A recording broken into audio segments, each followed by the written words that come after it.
So I started this 90-day challenge that I'm calling 90 Days of Choosing Myself. And I wanted to get on here and just share with you ladies, those of you who are near or over 50 and you're going through a midlife like I am. On this channel, I'm trying to just share my experiences as I'm navigating midlife, the transitions in my life. And so this challenge, I wanted to do it because I feel like, we talk a lot about choosing yourself, but sometimes we don't even know what that looks like. So I'm just sharing my experience of what I'm doing, and I'm really sharing a lot of this in my Substack. So if you're interested in following me as I go through the challenge, go to the description, sign up for my Substack, because I'm talking more about that in there. And what I realize is, we do talk about choosing ourselves in midlife. We talk about a lot of things that we want to do, we aspire to be, and, you name it, frameworks and all that. But I wanted to actually do this in real life and kind of record it. So I'm not doing every single day 90 days because there are certain days that I feel like I'm not doing something that's, as much as I'd like to, that I'm not actually choosing myself every single day. So what I'm doing is recording 90 days that I'm choosing myself, whether that's, every day, every other day, every other 3 days. But I'm really putting the intention is that I want to have a record of 90 days that I have done something that is in alignment with choosing myself. So far, day one, which was 2 days ago, I decided that I was gonna just wake up late. I was gonna stay in bed an extra 2 hours, no more than what I usually do. And then went on to talk about what that felt like. If you wanna find out more, you can check my Substack for that. But just simple acts, right? Because choosing yourself is not about big things. It's not about this big thing that you're doing, these major changes like, changing homes, changing your closet. That could be part of it too. But I'm trying to record the simple things of how do we go about choosing ourselves in the smallest ways that makes a big difference. Because if you've taken care of people all your life, maybe you've been the housewife who takes care of the kids, the woman who goes to work and still comes home and takes care of the kids, the woman who has a business and is still, come home and take care of the kids and the home and everything, and your spouse. We get to a place where we are right now. I'm 49 and just coming to a place like I'm tired. And I realize that I've not actually a lot of times chosen myself or do anything for me. And this was the chance that I'm giving myself in the next 90 days to choose myself. And it sounds selfish when you say that a lot of times, and we kind of cringe because we're thinking, oh, you're gonna be selfish, you're gonna just be looking out for yourself and nobody else. But I don't think it's actually selfish, because if you have given all of you to everybody else, that you feel like there's nothing left for me, for you, and you exhausted, you don't even know who you are. So I feel like this is a time as I'm doing this challenge, and it's for me. And you guys, like I said, I want you to follow me on Substack as I'm kind of in my notes, as I'm kind of just documenting this journey. What does it actually mean that I'm choosing myself? Like I said, the first day was simply staying up late. I mean, staying in bed late and lying there and dealing with the emotions that come with all that, with the fact that I am not getting up and doing what I usually do and getting busy and being productive.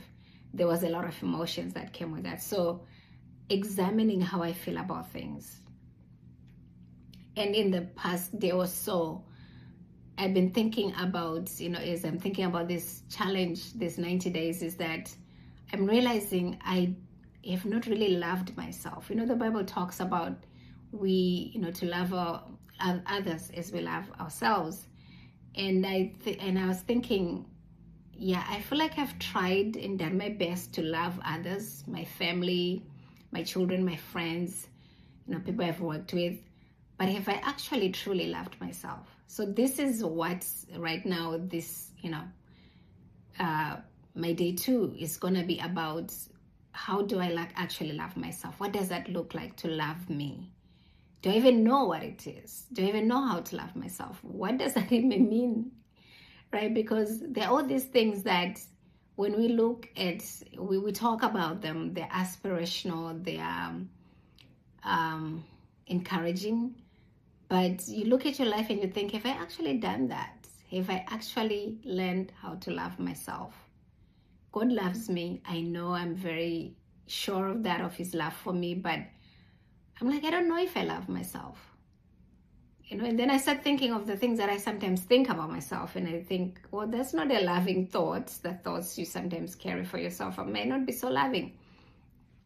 So I'm going kind of down in that, if you want to call it a rabbit hole, of rediscovering myself in terms of, do I actually love me?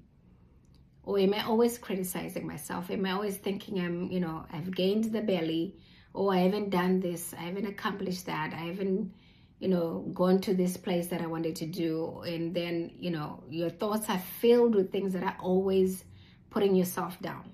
And I know I'm not the only one. I know we all do this, especially in midlife. And especially if you're in a transition of changing from one career to another, or one business to another. There are all these thoughts that we say to ourselves and would never say that to anyone. So I'm in that journey of learning what it is to love me. What does it look like to love me? Not other people.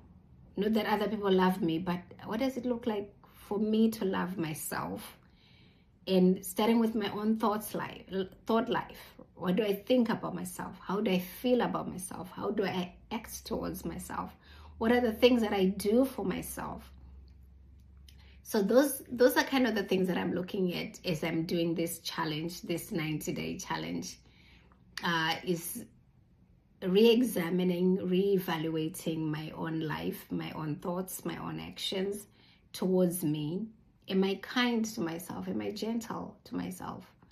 And my desires, the things that I desire, the things that I also believe that God has for me, and just documenting that. So if you're interested in following this, again, I'm sharing this a lot on my Substack, and that's in my notes, so you can find that easily. And I just follow along, and maybe you want to do something similar, where you are, trying to choose yourself, and that touches a lot of all the areas in our lives, my spiritual life, my health, my relationships, my career or professional life, my business. All those things are part of me. And as I'm choosing myself, what are those areas going to look like? Just in this process of redesigning my life in midlife, what does that look like? So that's the challenge that I'm doing, and I'm sharing that on Substack. If you're interested, go on there and kind of check out what I'm doing. Again, it's not a every day. It's a whenever the day is that I feel like I've done something to choose myself, that's what I'm gonna be talking about and sharing with you guys. So that's kind of what I wanted to share with you about this, choosing myself and what that looks like. And I encourage you to do something similar. It doesn't have to be 90 days. It can be 30 days. It can be whatever. I just love to do 90 days because I feel like it gives me the habits. I kind of then get into a habit if I do something for about 90 days. And it is not easy to then break that habit. So it's kind of a way to formulate certain habits that I also want to formulate. So that's where we are. I will talk to you next time. Bye.